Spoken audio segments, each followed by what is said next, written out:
بسم اللہ الرحمن الرحیم یسألونک ماذا احل لهم قل احل لكم الطیبات وما علمتم من الجوارح مکلبین تعلمونهن مما علمكم الله فكلوا مما أمسكن عليكم واذكروا اسم الله عليه واتقوا الله إن الله سريع الحساب. They ask you, O Muhammad, what has been made lawful for them? Say, lawful for you are all good food and game caught by. What you have trained of hunting animals which you trained as Allah has taught you. So eat of what they catch for you and mention the name of Allah upon it and fear Allah. Indeed, Allah is swift in account. آپ سے یہ دریافت کرتے ہیں کہ ان کے لیے کیا کچھ حلال ہے.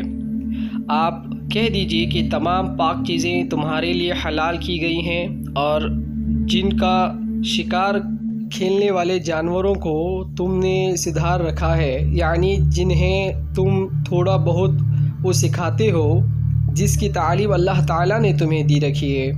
بس جس شکار کو وہ تمہارے لیے پکڑ کر روک رکھیں تو تم اس سے کھا لو اور اس پر اللہ تعالیٰ کے نام کا ذکر کر لیا کرو اور اللہ تعالیٰ سے ڈرتے رہو. یقیناً اللہ تعالیٰ جلد حساب لینے والا ہے.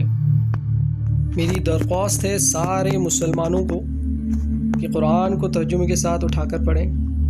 ہمیں سمجھ میں آئے گا کہ اللہ سبحانہ و تعالیٰ قرآن میں ہمیں کیا کہہ رہے ہیں. اگر ہم یہی سورہ مائدہ کی جو آیت نمبر 4 ہے، اگر یہ کھول کر ہم پڑھتے ہیں تو اس میں اللہ تعالیٰ حلال کس وجہ سے ہمیں حلال رزق کھانے کے لیے کہا گیا ہے وہ اس میں کلیئرلی مینشن ہے، اور ہمیں کیوں صرف اللہ کا نام کا ہی کھانا کھانا چاہیے وہ بھی مینشن ہے.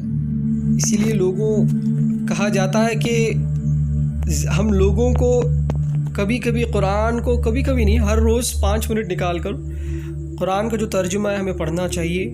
اگر ہم پڑھیں گے تو ہمیں پتہ چلے گا کہ اللہ کا ایکچوئل میسج کیا لکھا ہے.